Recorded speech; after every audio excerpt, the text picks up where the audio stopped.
கூட்டணி குறித்து பொதுவெளியில் காங்கிரஸ் தலைவர்கள் பேசக்கூடாது என்று அதிரடி உத்தரவிட்டிருக்கூடிய பொதுச் செயலாளர் கே.சி. வேணுகோபால் கட்சி பணிகளை செய்ய தவறக்கூடிய நிர்வாகிகளின் பதவிகளை பறிக்க தயங்க மாட்டேன் என்றும் எச்சரிக்கை விடுத்துள்ளார்.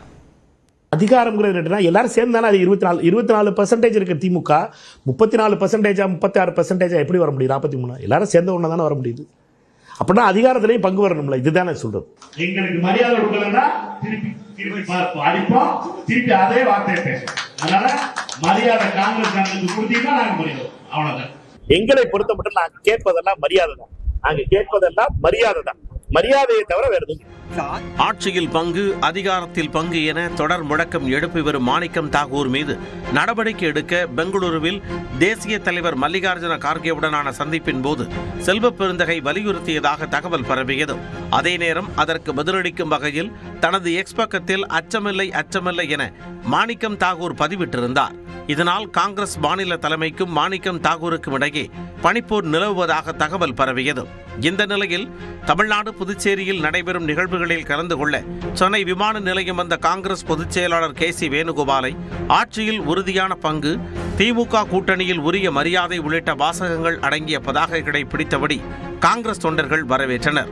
இதையடுத்து சென்னை முகப்பேரில் நடைபெற்ற காங்கிரஸ் மாவட்ட தலைவர்கள் கூட்டத்தில் கலந்து கொண்ட பின் செய்தியாளர்களை சந்தித்த கே.சி. வேணுகோபால் கூட்டணி குறித்து காங்கிரஸ் பிரமுகர்கள் வெளியிடும் கருத்துக்கள் கட்சியின் கருத்தல்ல என்றார். As far as the different voice in the Congress party, I would like to categorically say that is not the party stand at all. That may be the individual stand. Congress திமுக இடையிலான கூட்டணி பாரம்பரியமிக்க கூட்டணி என கே.சி. வேணுகோபால் கூறினார். Congress and DMKs are old allies.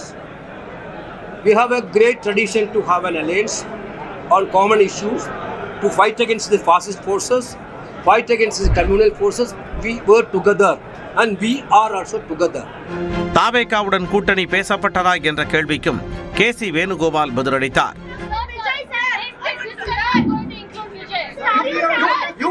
You people are enjoying the speculations. Let you enjoy it. What can I say about speculations? முன்னதாக மாவட்ட தலைவர்கள் மத்தியில் பேசிய கே.சி. வேணுகோபால் கூட்டணி முடிவுகளை கட்சி தலைமை பார்த்துக் கொள்ளும் எனவும் தேர்தல் பணிகளை செய்ய தவறும் நிர்வாகிகளை பதவி நீக்கம் செய்யவும் தயங்க மாட்டேன் எனவும் எச்சரித்தார். அதைத் தொடர்ந்து திமுக காங்கிரஸ் கூட்டணி குறித்து பொதுவெளியில் பேசுவோர் மீது நடவடிக்கை, தமிழ்நாடு காங்கிரஸ் கமிட்டி தலைவர் செல்வ பெருந்தகைக்கு ஒத்துழைப்பது உள்ளிட்ட 7 தீர்மானங்கள் மாவட்ட தலைவர்கள் கூட்டத்தில் நிறைவேற்றப்பட்டன.